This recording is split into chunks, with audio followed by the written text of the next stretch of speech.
प्राणों से भी प्यारा है विद्यासागर नाम। बस एक यही नाम हमरे जीवन का सहारा है विद्यासागर नाम।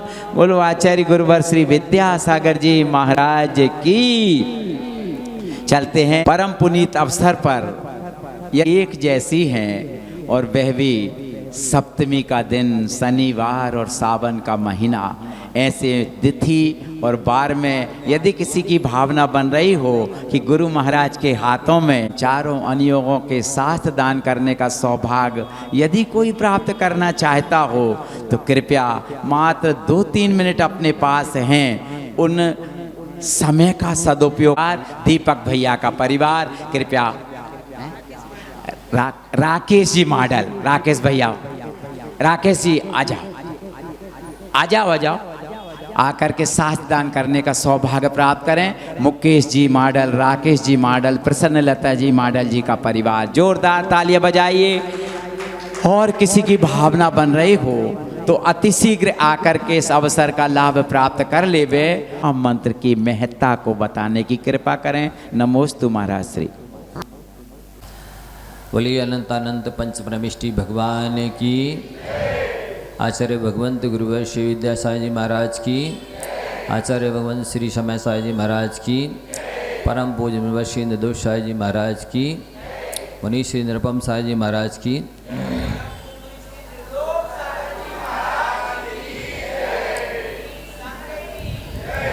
प्यारे बंधु, महामंत्र की महिमा अपन शास्त्रों के आधार से बताने जा रहे हैं। जो पूज्यपाद आचार्य महाराज जी हैं, उन्होंने शांति भक्ति में अपने श्रीमुख से जो कहा है कि महामंत्र में क्या क्या करने की क्षमता है, क्या क्या देने की क्षमता है, वो आप सभी को बताया जा रहा है। यदि ये महिमा पता हो लोगों को तो वे यत्र तत्र जो अपनी समस्याओं को दूर करने के लिए जाते हैं, मांग करने के लिए जाते हैं, जो कि अनायतन हैं, मिथ्यात्व को पुष्ट करने वाले हैं, अनंत संसार को बढ़ाने वाले हैं, साथ ही उनके पास देने की क्षमता है ही नहीं। जो कुछ भी इष्ट या प्रिय वांछित मिलता है वो पुण्य के उदय से मिलता है, और वो पुण्य पंच परमेष्ठी की आराधना करने से ही बढ़ता है। इसलिए आप लोग अच्छी तरह से गंभीरता से इस विषय को लें, सामान्य विषय ना समझें। वस्तुतः इसका संबंध मोक्ष मार्ग से है, क्योंकि शास्त्रों में लिखा है पंच परमेष्टि की श्रद्धा ही सम्यक दर्शन है और पंच परमेष्टि की भक्ति दर्शन विशुद्धि है। तो आप लोग बहुत गंभीरता से लें। वस्तुतः संसार का ऐसा कोई भी पदार्थ नहीं है जो महामंत्र की श्रद्धा आस्था भक्ति पूजा जाप से ना मिले। तो क्या बताया गया था कि आकृष्टिम सुर संपदाम विदधते मुक्ति श्रियो वश्यता मुच्चाटम विब्दाम चतुर्गति भवाम विद्वेषमात्मैनशाम स्तंभम दुर्गमनम प्रति प्रेतता मोहस्य सम्मोहिनम पायात पंचनमस्क्रियाक्षरमयी साराधना देवता। इस पंच परमेष्टि मंत्र की, नमोकार मंत्र की कहें या पंच परमेष्टि की कहें, आराधना की जाती है, भक्ति पूजा जाप किया जाता है, व्रत आदि किए जाते हैं, उपवास आदि किए जाते हैं। उसके फल से क्या क्या लिख रहे हैं कि भवनवासी व्यंतर ज्योतिषी देव, इसके साथ साथ सौधर्म स्वर्ग से लेकर के सर्वार सिद्धि तक के जितने पद हैं, जितने भी सुख हैं, उन सबको नमोकार मंत्र पढ़ने वाले को देने की क्षमता है नमोकार मंत्र में। आकृष्टिम माने खींच करके सुर संपदाम विदधते, स्वर्गों की संपत्ति को दे देता है नमोकार मंत्र। मुक्ति श्रीओ वशता, जिसमें मुक्ति श्री को वशीभूत करने की क्षमता है, ऐसा मंत्र बाकी और सांसारिक सुख दे दे तो इसमें कोई आश्चर्य नहीं है। मुक्ति श्रीओ वशता मुच्चाटम विविधाम चतुर्गति भुवाम, चारों गतियों में प्राप्त होने वाली मानसनिक, वासनिक, कायिक जितनी भी द्रव्य, क्षेत्र, काल भाव से संबंधित समस्याएं हैं, विपत्तियां हैं, बीमारियां हैं, उन सब को दूर करने की क्षमता महामंत्र के अंदर है। बशर्ते कि आपकी श्रद्धा हो, विशुद्धि हो, एकाग्रता हो।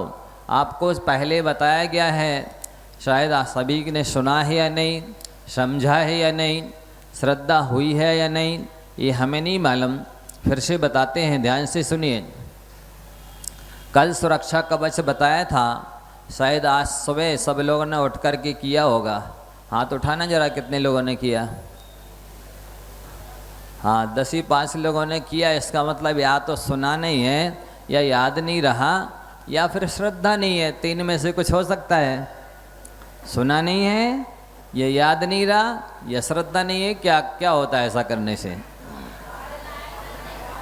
है?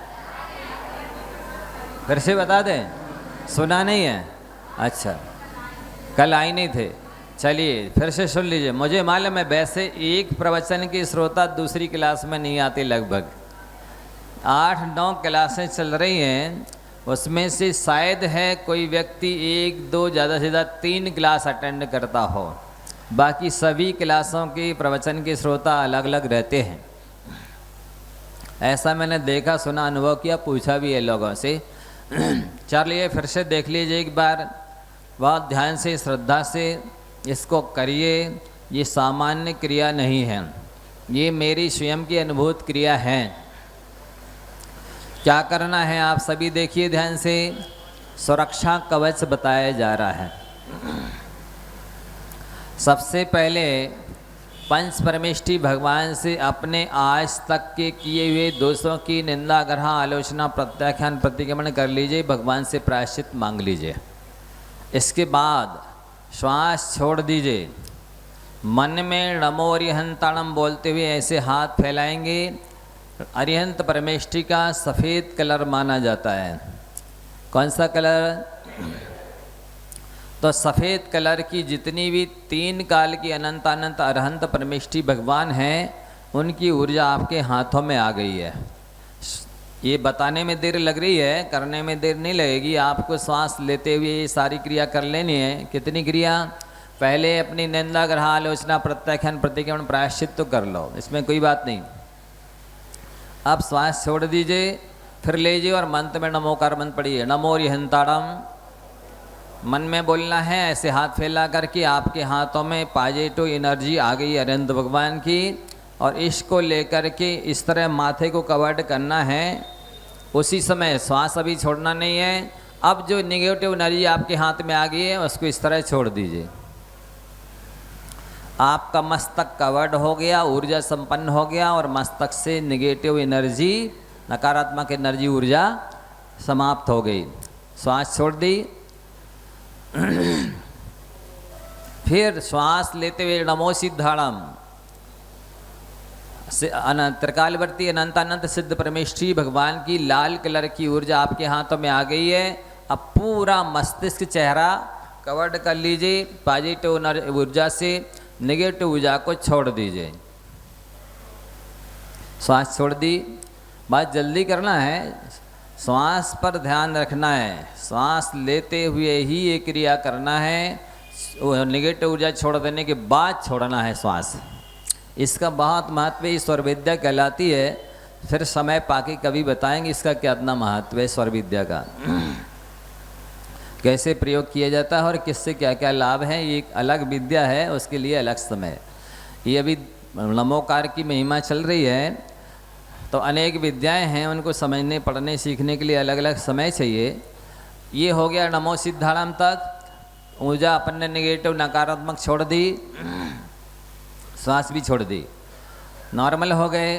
अब पुनः श्वास लेते हुए नमो आयर्याणम, पीले कलर की अनंत अनंत आचार्य परमेष्ठी की ऊर्जा आपके हाथों में आ गई है। अब शेष जो शरीर बचा है उस पर इसको भेज दीजिए पूरे शरीर में, नेगेटिव ऊर्जा को छोड़ दीजिए, फिर श्वास छोड़ दीजिए।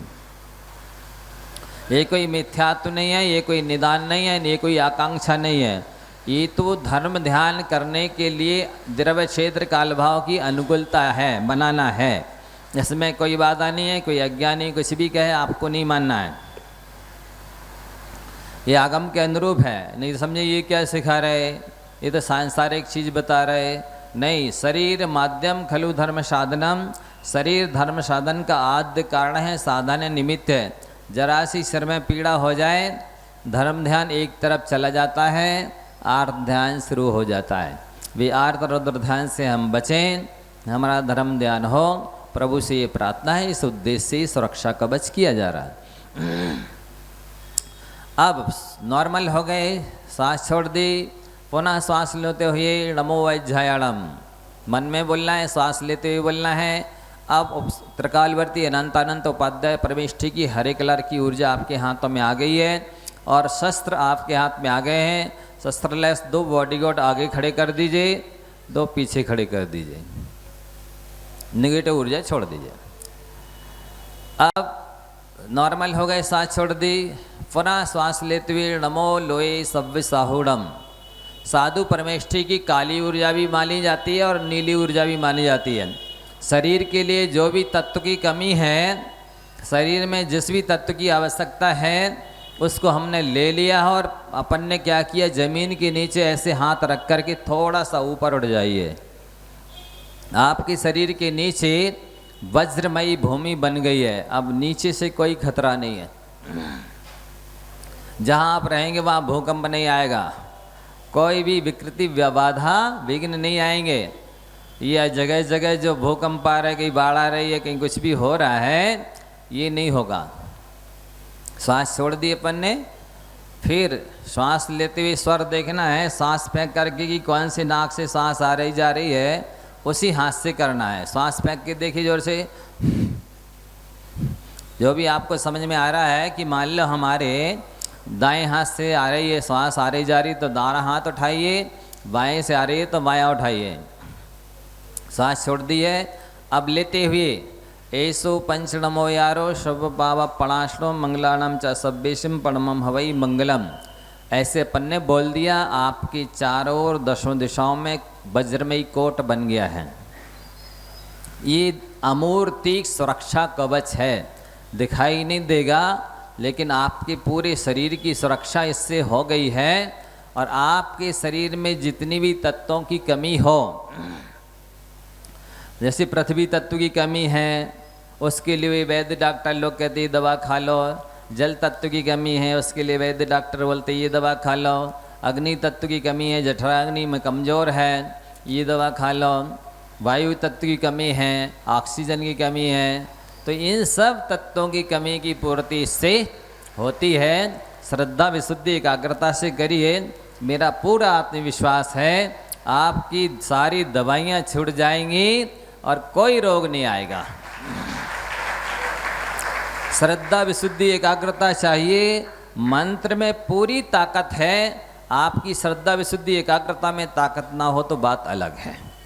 और कितना पुराना रोग है, कितना बड़ा रोग है, उस हिसाब से इस क्वालिटी और क्वांटिटी में उसके हिसाब से आप करिए। इसमें बहुत शक्ति है, ये सुरक्षा कवच है। नमोरी अंताड़म, 3 काल 3 लोक के अनंत अनंत अरहंत परमेष्ठी की सफ़ेद ऊर्जा एनर्जी तत्व आपके हाथ में आ गया है। जहाँ जिस तत्व की कमी है शरीर में, पूरे शरीर में लगा लीजिए, पूरे शरीर में। पहले तो अपन ने केवल माथे को कवर्ड किया था, माथे को ऊर्जा दी थी। अब पूरे शरीर में सफ़ेद कलर की जहाँ जिस ऊर्जा की रंग की कमी हो उसकी पूर्ति के लिए किया है। श्वास छोड़ दीजिए, निगेटिव ऊर्जा को बाहर फेंक दीजिए, तुरंत करना है फेंक करके, और इस तरह फेंक दिया, श्वास छोड़ दी, फिर नॉर्मल हो गए। अब पुनः श्वास लेते नमो सिद्धाणम, हाथ फैलाइए, आ गई है, उसको पूरे शरीर में भेज दीजिए। जहाँ जिस तत्व की कमी है, जिस भी आवश्यक नहीं है, जो कमी है उस सब श्वास लेते हुए मन में बोलना है नमो लोई सव्य साहूणम। हाथ फैला करके आपके हाथों में वैज्ञाणम छोड़ गया बिहार, नमो वैज्ञाणम बोलना है। 3 लोग 3 काल के उपाध्याय परमेष्टि की हरे कलर की ऊर्जा आपके हाथों में आ गई है, पूरे शरीर में भेज दीजिए, जहाँ जिस तत्व की कमी होगी पूर्ति हो जाएगी। नमो वैज्ञाणम। पुनः श्वास छोड़ दीजिए, नॉर्मल हो जाइए। फिर श्वास लेते हुए मन में बोलना है नमो लोई सव्य साहूणम। अब आपके हाथों में साधु परमेष्टि के नीले और काले दोनों रंग माने जाते हैं। शरीर में जिस तत्व की कमी हो वो ले लीजिए, ऊर्जा दोनों प्रकार की आपके हाथों में आ गई है और पूरे शरीर में भेज दीजिए इसको। जहाँ भी जिस तत्व की कमी है उसकी पूर्ति हो जाएगी। नेगेटिव ऊर्जा को छोड़ दीजिए, इसके बाद सांस छोड़ दीजिए। पुनः फिर से वही जो स्वर चल रहा हो हाथ से, ईशो पंचणमो यारो शब पावा पणाशलो मंगलानम च सब्बिशिम परमम भई मंगलम, ऐसा कोट बना लीजिए। इसको आप सुबह दोपहर शाम 3 बार भी कर सकते हैं अथवा सुबह ही 3 बार कर सकते हैं। नहीं है टाइम तो कम से कम सुबह 1 बार तो अवश्य कर ही लेवें। इससे आपको कोई खतरा किसी भी तरह का, अग्नि का, पानी का, सांप का, भूत का, शत्रु का, किसी भी का खतरा नहीं रहेगा। आजमा के देखिए, श्रद्धा विशुद्धि एकाग्रता में कमी होगी तो बात अलग है। तो इस तरह ये सुरक्षा कवच है। और फिर बताया था आपको सांस लाभ करने की दृष्टि से आप 1 गिलास में पानी लें। सभी ध्यान से सुन लें, बाद में कहेंगे हमने नहीं देख पाया, हमने नहीं सुन पाया, हम चले गए थे या हम थे नहीं। ये अमृत है, इससे बड़ी रामबाण औषधि नहीं हो सकती कोई, यदि आपकी श्रद्धा है तो। विदिशा में एक मुनि महाराज जी मिले थे, किसी अन्य संघ के थे, तो वो बोले महाराज जी मेरी आँखों की रोशनी चली गई थी, मैंने कुछ भी ना दवाई डाली ना कोई दवाई खाई, बस जाप करके ठीक कर लिया, मेरी आँखों की रोशनी आ गई। अभी पिछले साल की बात है, हम लोग का प्रवास चल रहा था विदिशा में, तो एक वृद्ध साधु आए थे, कहाँ के थे मुझे नाम भी नहीं मालूम, पर दिन भर जाप करना। और उन्होंने ये बताया भी कि महाराज जी मेरी आंखों की रोशनी चली गई थी, मैंने कोई दवाई नहीं खाई ना कुछ दवाई डाली, जाप की है, बस मेरी आंखों की रोशनी आ गई। तो ये क्षमता असीम क्षमता है, वचनों से नहीं कहा जा सकता कि मंत्र के माध्यम से क्या क्या नहीं किया जा सकता है। करोड़ों मील दूर स्थित वस्तु को अपने पास बुलाया जा सकता है और अपने पास की वस्तु को करोड़ों मील दूर भेजा जा सकता है। करोड़ों अरबों मील आपका कोई स्नेही हो और वहाँ वो अस्वस्थ है, यहाँ आप जाप करेंगे वहाँ वो ठीक हो जाएगा, ऐसी क्षमता है। वहाँ से वो करे तो आप ठीक हो जाएंगे। मतलब पॉजिटिव निगेटिव दोनों तरह के काम होते हैं। निगेटिव करोगे तो आपकी दुर्गति होगी, पॉजिटिव करोगे तो आपकी सदगति होगी, आपके ऊपर है जैसा आपको करना हो। मंत्र में दोनों तरह की क्षमता है, सुखी करने की, दुखी करने की, बस शत्रु को मित्र बनाने की, मित्र को शत्रु बनाने की, पास की चीज़ को दूर भेजने की, दूर की चीज़ को पास बुलाने की, सब कुछ करने की क्षमता इसके अंदर है। अब क्या करना है आपको, 1 गिलास में पानी लीजिए, ठीक है। अब इस पानी को क्या करना है, श्वास अंदर लेते हुए नमोकार मंत्र पूरा पढ़ना है, 5 पद, और पढ़ने के बाद वो फूंक उस पानी में मार देना है। ध्यान रखना, आपको अवक्ष दवाइयाँ ना खाना पड़े, आपको आर्त रौदर ध्यान ना करना पड़े, आपके पैसों का दुरुपयोग ना हो, आपका समय धर्म ध्यान में बीते, आपका कल्याण हो, इस उद्देश्य से बताया जा रहा है। इसका उद्देश्य बताने का कोई सांसारिक ख्याति विजय लाभ, विषय कषाय की पुष्टि करना नहीं है। ये तो धर्म की प्रभावना करने के लिए बता रहे हैं। आप श्रद्धा विशुद्धि एकाग्रता से करेंगे, निश्चित ही आप सभी को इससे लाभ होगा, आपके धर्म ध्यान में वृद्धि होगी। तो एक बार नहीं करना है, जितना बड़ा रोग हो, जितना पुराना रोग हो, उतने बार आप पहले 9 बार भी पढ़ सकते हैं। ठीक नहीं हो तो 27 बार पढ़िए, ठीक नहीं हो तो 108 बार पढ़िए, और ठीक नहीं हो तो 9 माला फेर करके हर मंत्र में फूंक लगाइए उस पानी में। अभी पानी औषधि बन चुका है, अमृत बन चुका है। पुनः भगवान नमोकार मंत्र को स्मरण करते हुए श्वास पहले छोड़ दीजिए। अब पानी पिएंगे तो अंदर श्वास भी जाएगी और पानी भी जाएगा। पी लीजिए, फिर सामान्य से नॉर्मल हो जाइए। आप देखिए करके, इसको चमत्कार है, इसका चमत्कार अनुभूत है, देखा है, सुना है, अनुभव किया है। इसमें अचिंत्य शक्ति है। शास्त्रों में लिखा भी है, अचिंत्यो ही प्रभावा मणि मंत्र औषधि नाम। मणियों का, मंत्रों का, औषधियों का अचिंत्य प्रभाव होता है, जिसे हम चिंतन भी नहीं कर सकते, कल्पना भी नहीं कर सकते, सोच भी नहीं सकते। वो काम भी मणियों से, मंत्रों से, औषधि से हो जाते हैं। तो विषाभार स्तोत्र में भी आप लोग पढ़ते हैं, पढ़ा हो या सुना नहीं सुना, उसमें लिखा है विषापहारम मणिमौषधानि मंत्रम समुद्दिश्य रसायनम च भ्राम्यंत हो न तुमिति स्मरन्ति पर्याय नामानि तवैवतानि। लिखते हैं उसमें कि विष को या रोग को दूर करने के लिए, विष को या रोग को दूर करने के लिए लोग बाग यहाँ वहाँ भटकते हैं, दवाई, रसायन, तंत्र मंत्र और दूसरी अन्य प्रकार की क्रियाएं करते हैं। पर वस्तुतः देखा जाए, हे भगवान, वो जितने प्रकार की तंत्र मंत्र, औषधियाँ, मणि जो भी हैं, रसायन हैं, वे सब आपके नाम के पर्यायवाची है। आपके पर्यायवाची, नाम के पर्यायवाची ही वो कहे जाते हैं। अर्थात आप सारे काम ना करके सबको तजो और नमोकार को भजो। नहीं समझे? नमोकार मंत्र पढ़ेंगे, इसमें रसायन का काम करने की क्षमता, मणियों का काम करने की क्षमता, तंत्रों का काम करने की क्षमता, औषधि का काम करने की क्षमता, सारे संसार के काम करने की क्षमता इसमें है। तो समझ गए? श्वास लेते हुए मंत्र पढ़ना है, वो फूंक उस पानी में मारना है। अब आप जितना पुराना बड़ा रोग हो, समस्या हो, उसको आप उतनी क्वांटिटी क्वालिटी में करिए। देखिए, जैसे लोहे का गोला है, उसको पिघलाना है तो उस क्वालिटी और क्वांटिटी की अग्नि चाहिए। यदि मान लो कोई पत्थर का गोला है तो उसको फोड़ने के लिए उस क्वालिटी और क्वांटिटी की ऊर्जा, एनर्जी, ताकत चाहिए। मिट्टी का गोला है, उसको फोड़ने के लिए उस क्वालिटी की मेहनत, ऊर्जा चाहिए। और यदि मोम का गोला है तो वो तो जरा सी माचिस की तीली से पिघल जाएगा। ठीक इसी प्रकार आपके कर्म किस टाइप के हैं?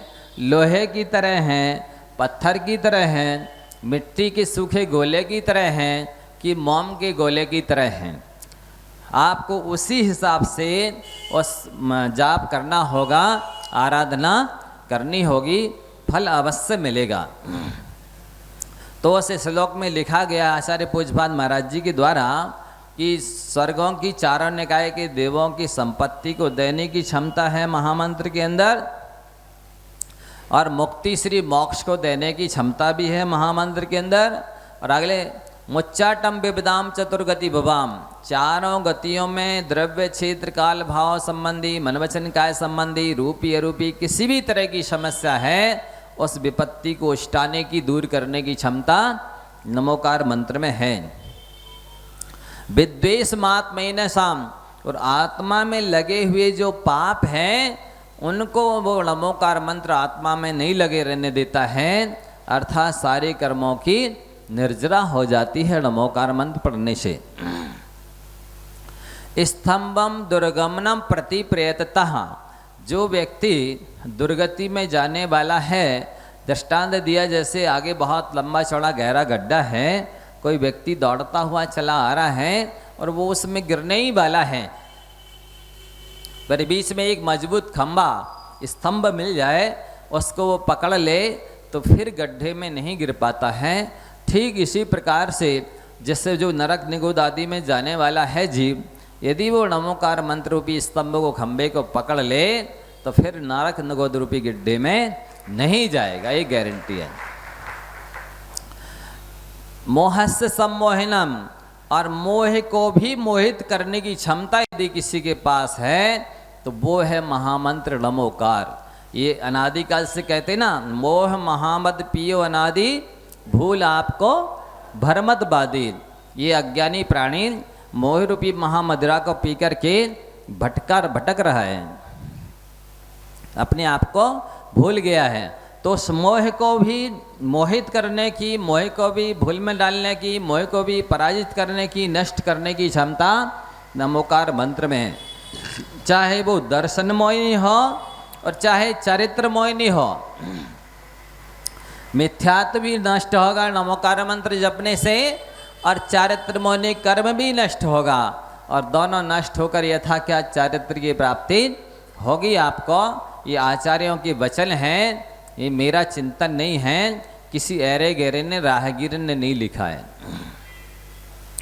मोहस्य सम्मोहनम पायात पंच नमस्क्रियाक्षरमयी साराधना देवता। ये पंच क्रियाक्षरमयी जो 5 पद वाला नमोकार मंत्र है, ये आराधना करने पर रक्षा करता है, संसारिक दुखों से भी और हर तरह से रक्षा करके स्वर्ग मोक्ष में भेजता है। अनेकों दृष्टांत पुराण ग्रंथों में प्रथमान योग में दिए हुए हैं कि एक बंदर का दृष्टांत आता है। कैसा दृष्टांत आता है कि मगध भरत क्षेत्र के आर्यक्ष खंड के मगध देश में एक कांचीपुर नाम का नगर है। वहाँ पर 2 व्यापारी रहते थे, वे दोनों मित्र थे, विदेश धन कमाने के लिए गए। विदेश से बहुत सारा धन कमा के लाए, और जैसे ही अपने नगर में प्रवेश करने लगे तो उन्हें कर लेने वाला, टैक्स लेने वाला अधिकारी दिखा। सो चुपचाप नगर के बाहर ही उन्होंने एक गड्ढा खोदा और सारा माल उसमें गाड़ दिया। उस माल को गाड़ते हुए किसी व्यक्ति ने देख लिया। तो जैसे ये लोग धन गाड़ के गए और उस व्यक्ति ने, जिसने देख लिया था, उसने पूरा धन निकाल के ले गया और वैसे ही ढक गया। जब ये दोनों व्यापारी लेने आए, गड्ढा देखा खोदा, माल गायब, तो एक दूसरे को संदेह हो गया। उस एक को लगा कि इसने ये निकाल ले गया होगा, उसको लगा कि ये निकाल ले गया होगा। वस्तुतः ऐसा लिखा है शास्त्रों में, क्या लिखा कि कांटा बुरा करीर का, कांटा बुरा करीर का, अरु बदरीला घाम, सौत बुरी है चून की, अरु सांझे का काम। कांटा जाते हैं करीर का, बमूरा का कांटा बहुत लग जाए तो खतरनाक होता है, कहते बुरा होता है।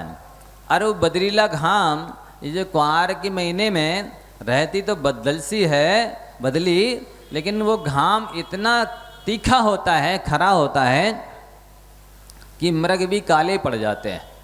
अरु बदरीला घाम, वो घाम भी खतरनाक होता। सौत बुरी है चून की,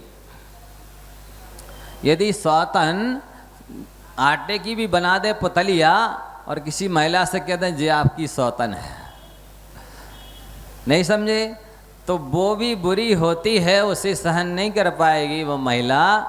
इसी तरह से सांझे का काम, जो पार्टनरशिप में काम किया जाता है, प्रायः वो बहुत खतरनाक होता है। तो वो दोनों व्यापारी माल गाड़ के गए और निकाल कोई तीसरा ले गया, और उन दोनों को आपस में एक दूसरे पर संदेह हो गया। संदेह हो गया तो नोक झोंक होते होते यहाँ तक नौबत आ गई कि एक दूसरे ने एक दूसरे को मार डाला, मर करके पहले नरक में चले गए। कौन? सुदत्त और सुरदत्त नाम के दोनों व्यापारी। अब हुआ ऐसा, नरक के कष्ट भोग करके निकले तो वे दोनों मेढ़ा हो गए। मेढ़ा जानते हैं? गाड़र जैसा, बकरी का दूसरा रूप जो नीचे सिर करके चलते हैं, भेड़, भेड़ बोल दो, गाड़ा भेड़ मेढ़ा, तो वो मेढ़ा बन गए दोनों। अब जैसे ही आमना सामना उन दोनों का हुआ, और पिछले जन्म का वैर याद आया, ये तो मेरा शत्रु है।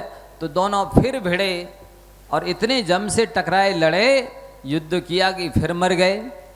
और मर करके फिर गंगा के किनारे दोनों बैल बन गए। वहां भी जब आपस में मिले तो फिर पिछले जन्म का वैर याद आया, तो फिर लड़े और फिर लड़े, इतनी तेजी से लड़े, घमासान युद्ध हुआ। फिर मर करके वो सम्मेद शिखर पर दोनों बंदर बन गए। कहां पर? सम्मेद शिखर पर बंदर बने। अब बंदर बने तो फिर वही आपस में जब मिले तो फिर पिछले जन्म का बैर याद आया। बैर जैसे ही याद आता है और बस युद्ध चालू हो जाता है। यहाँ पर भी जो देखते ना, देवरानी जेठानी, सास बहू हैं, अड़ोसन पड़ोसन इत्यादि में जो देखते ही बैर होता है, समझ लीजिए कि ये आपकी पुराने भाव की पिछले जन्म की बैरन है और अब ये फिर से मिल गई। अब समझ लो मित्रता नहीं की तो अगले जन्म में फिर मिलेगी कहीं और फिर झगड़ा होगा। तो वो मर कर के बंदर बन गए बैल दोनों। तो फिर लड़े, फिर युद्ध किया, एक दूसरे को काटा पीटा, इतनी बुरी तरह घायल हुआ कि ये सुदत्त नाम का जीव तो तुरंत मर गया। और सूरदत्त नाम का जो बंदर था, बंदर का जीव, सूरदत्त का जीव बंदर, वो घायल पड़ा था। तो वहीं गिरिराज सम्मेद शिखर जी की वंदना करने के लिए दो सुरगुरु और देवगुरु नाम के चारण रिद्धिधारी मुनिराज वहां पर विराजमान थे। चारण रिद्धिधारी थे, सुरगुरु और देवगुरु उनका नाम था। वो ध्यान कर रहे थे, ध्यान खुला, देखा अरे बेचारा बंदर घायल पड़ा है, मरने वाला है। दोनों उठे और उस बंदर को नमोकार मंत्र सुनाया। क्या सुनाया? कि समय सार नमोकार सुनाया। नमोकार सुनाया तो वो महामंत्र के प्रसाद से सौधर्म स्वर्ग में चित्रांगद नाम का देव हो गया। अब जैसे वहां के सुख भोग करके आया तो यहाँ पर कांचीपुर नगर में पुनः वो राजपुत्र बन गया। स्थिर सेन, स्थिर धर्म नाम के राजा बिमला नाम की रानी से राजपुत्र हुआ। वो देव चित्रांगद राजा बना, राजभोग करके मुनि दीक्षा लेकर के अहमेंद्र बन गया। ऊपर अहमेंद्र बना, वहाँ अहमेंद्र के सुख भोग करके पुनः आया तो पोदनपुर के राजा स्थिर रानी सुलक्षणा उनके सुप्रतिष्ठ नाम का पुत्र हो गया, सुप्रतिष्ठित। तो वो राजपुत्र पुनः राजा बना, राज सुख भोग कर पुनः मुनि दीक्षा ली। अब दीक्षा लेकर के ध्यान में बैठे थे। वो जो सूरदत्त नाम का, सुदत्त नाम का उनका मित्र शत्रु था, पहले मित्र थे, व्यापारी थे, बाद में धन की वजह से शत्रुता हो गई। तो सुदत्त नाम का जो जीव था, सुदत्त का जीव, वो संसार में भटकते भटकते भटकते और किसी वजह से और गंगा के किनारे और एक गौतम नाम का पुत्र बन गया। तापसी मृगायण और विशाला नाम की स्त्री थी, पति पत्नी, उनका गौतम नाम का पुत्र हुआ। पुत्र हुआ तो उसने पंचाग्नि तप किया। पंचाग्नि तप के प्रभाव से वो ज्योतिष लोक में सुदर्शन नाम का देव हो गया। कौन? सुदत्त नाम का जीव, वो ज्योतिषी देव हो गया, सुदर्शन उसका नाम था। कहीं विमान में बैठकर जा रहा था, अब उसका विमान वहाँ से निकला जहाँ वो सुप्रतिष्ठित मुनिराज ध्यान कर रहे थे। तो उसका विमान जैसे रुका तो वो नीचे आया। नीचे आके देखता है तो पूर्व वैर का स्मरण उसे हो जाता है कि तो वही जीव है जिसने मेरा धन ले लिया था और वो उल्टा मुझे मारा था। वो सुदत्त से मर करके नरक में गया, मैं नरक से निकल करके पुनः वो मेढ़ा हुआ, बैल हुआ, बंदर हुआ, वहाँ से चल करके भटकते भटकते भटकते इस पर्याय को प्राप्त हुआ। तो उसने घोर उपसर किया मुनिराज के ऊपर। किसने? सुदत्त के जीव ने, उस जो ज्योतिषी देव सुदर्शन बन गया है, घोर उपसर किया। ये सूरदत्त नाम का जो जीव था, मुनिराज सुप्रतिष्ठित थे, ध्यान में लीन रहे, इन्हें केवल ज्ञान हो गया। केवल ज्ञान हुआ तो वहाँ के राजा जो उस गंधमादन पर्वत पर थे मुनिराज, और उसके पास में जो कांसी नाम का नगर था, तो वहाँ के राजा जब पता चला मुनिराज को केवल ज्ञान हो गया है, तो दर्शन पूजन बंदन करने के लिए आए। दर्शन पूजन बंदन करने के बाद में बैठे और भगवान से प्रश्न किया, भगवान इस देव ने आपके ऊपर उपसर्ग किस वजह से किया? तो भगवान ने अपनी केवल ज्ञान के माध्यम से, दिव्य ध्वनि के माध्यम से बताया कि ये मेरा पहले जन्म में मित्र था। हम दोनों व्यापार करने गए, धन की वजह से एक दूसरे पर संदेह हुआ, एक दूसरे को मारा। पहले नरक में गए, वहाँ से निकले, मेड़ा हुए, मेड़े से मर के फिर लड़े, फिर मर के बैल हुए, फिर लड़े, फिर मर करके क्या बन गए? बंदर बन गए। और बंदर बने तो फिर लड़े। ऐसा बैर चलता रहता है बंधुओं, ध्यान देना आप। जब जैसे ही किसी बात पर बिगड़ जाती है तो जैसे ही वो जीव जन्मांतरों में मिलता है और फिर बदला लेता है, युद्ध करता है, तो इसलिए इसने मेरे ऊपर उपसर्ग किया। ये सब जैसे ही दिव्य ध्वनि से सुना, तो अब जो सुदत्त का जीव था सुदर्शन देव, उसको सम्यक दर्शन हो गया। ओहो, पुण्य पाप का इस तरह का फल है, शत्रुता मित्रता का इस तरह का फल होता है। ऐसी दिव्य ध्वनि सुनी, उसको भी सम्यक दर्शन हो गया। इसके बाद में जब देखिए वो बंदर का जीव नमोकार मंत्र के प्रभाव से इतने वैभव को, केवल ज्ञान को, मुक्ति को प्राप्त कर सकता है, तब फिर उसके माध्यम से आप मनुष्य हैं, क्या नहीं कर सकते हैं? बहुत कुछ किया जा सकता है। ये तो अभी हमने आपको नमूना दिखाया है, कितनी महिमा है इसकी। आप सुनते जाइए, यदि मन हो तो समय पे आइए, नहीं हो तो हम सब्जेक्ट बदल देंगे, आप जो सुनना चाहेंगे वही सुनाएंगे। चलना है? हाँ, तो ठीक है, आप सुनिए इसकी महिमा शास्त्रों में कितनी लिखी है। अभी तो हमने एक आपको ग्वाले का दृष्टांत दिया, एक नाग नागिन का दृष्टांत दिया, एक ये बैल का दृष्टांत दिया, पूज्य निर्दोष साई जी महाराज ने कुत्ते का दृष्टांत दिया। चारे ही हुए हैं, आप सुनते जाइए कहाँ पर क्या क्या हुआ है इसके प्रभाव से। वस्तुतः सुनेंगे तो सम्यक दर्शन हुए बिना नहीं रहेगा। और इसके माध्यम से आप सारे रोग शोक दूर कर लेंगे, सारी प्रतिकूलताएं दूर कर लेंगे, वहाँ कुछ धर्म की प्रभावना कर लेंगे, अपने मानव जीवन को सार्थक धन्य धन्य कृत कर लेंगे। ये पुस्तक जो है आराध्य सूत्र, इसमें 6617 लगभग नीतियाँ हैं। इसको अनेकों ग्रंथों से अध्ययन करने के बाद जो लाइन अच्छी लगी, जिसने शिक्षा दी, प्रेरणा दी, डायरी में लिखते गए।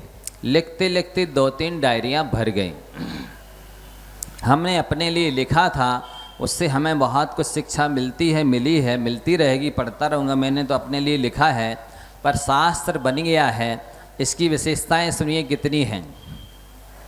इसको आप 1 मिनट का टाइम हो, 1 लाइन, 2 लाइन, 4 लाइन, 5 लाइन पढ़ लीजिए। कोई ज़रूरी नहीं है कि 1 घंटे की कहानी है, विशेष समय मिले, अवसर मिले, चौका मिले तब आप पढ़ पाएंगे। इसको दुकान में, घर में, ऑफिस में, रात में, दिन में, कभी भी कहीं भी विनय से पढ़ा जा सकता है। यदि इसको पढ़ेंगे तो आपको ये नैतिक बनाएगा 1, व्यवहारिक बनाएगा 2, धार्मिक बनाएगा 3, आध्यात्मिक बनाएगा 4, जीवन जीने की कला सिखाएगा 5, साथ ही ढंग से मरने की कला सिखाएगा 6, घर को स्वर्ग बनाएगा 7, सफलता के अद्भुत रहस्य बताएगा 8, उन्नति के उपाय बताएगा 9, व्यक्तित्व में 4 चांद लगाएगा 10, और चहुमुखी प्रतिभा का विकास करेगा 11, और जिस विषय में आप आगे बढ़ना चाहते हैं उसमें मोटिवेट करेगा 12। और मेरा ये चैलेंज दावा है कि यदि इन 2 ग्रंथों को कोई किसी ने 10-5 बार पढ़ कर के कंठस्थ कर लिया तो इतनी तर्कणा शक्ति बढ़ जाएगी कि फिर सुप्रीम कोर्ट का वकील भी आपसे नहीं जीतेगा। इसलिए ये ग्रंथ यहाँ उपलब्ध है, 2-4 लोग उठ करके आ जाएं, सभी को उपलब्ध करा दें। यदि कोई एक प्रिय चीज़ का त्याग करके आप पढ़ेंगे, जल्दी केवल ज्ञान होगा, पुण्य का बंध होगा, पाप का नाश होगा, जिनवाणी की विनय होगी, उपधान आचरण का पालन होगा। त्याग करके पढ़ना चाहे तो अच्छी चीज़ है, त्याग नहीं कर पा रहे तो भी ले जाइए, पढ़िए, लेकिन ले बस जाइए। ये नौलखा हार की तरह इसको अपने हृदय से लगा के रखिए, जब तक याद ना हो जाए और जीवन में ना उतर जाए। एक बार पढ़कर रखने का नहीं है ना कि पढ़ के मंदिर में रखाओ, बार बार पढ़ते रहना, रखे रहो। पूरे परिवार के साथ बैठकर भी स्वाध्याय कर सकते हैं, मंदिर जी में मिल कर के भी माता बहन या सब लोग बैठकर को भी स्वाध्याय कर सकते हैं। पर्सनल अकेले में भी स्वाध्याय किया जा सकता है, सभी लोग लेकर के जाएंगे। लंबोकार मंत्र की 1 लाख माला का भी जिसने नियम ना लिया हो वो नियम ले लें, काउंटिंग मशीन और पुस्तक ले लें और अपना कल्याण करिए। सरल उपाय आत्म कल्याण का है, इसी भावना के साथ ये जो काउंटिंग मशीन महाराज से हुई है, श्री सचिन जी जैन अध्यक्ष अशोका गार्डन हैं क्या, आकर के श्रीफल चढ़ाकर आशीर्वाद प्राप्त करें, ताकि हम उनका सम्मान करना चाहते हैं। वे आते नहीं हैं, पास में नहीं आते, आपको आपकी तालियां यहाँ तक बुलाएंगे, बजाइए तालियां। जैन समाज गुना का सम्मान स्वीकार कीजिएगा, आप इतना परोपकार का कार्य कर रहे हैं।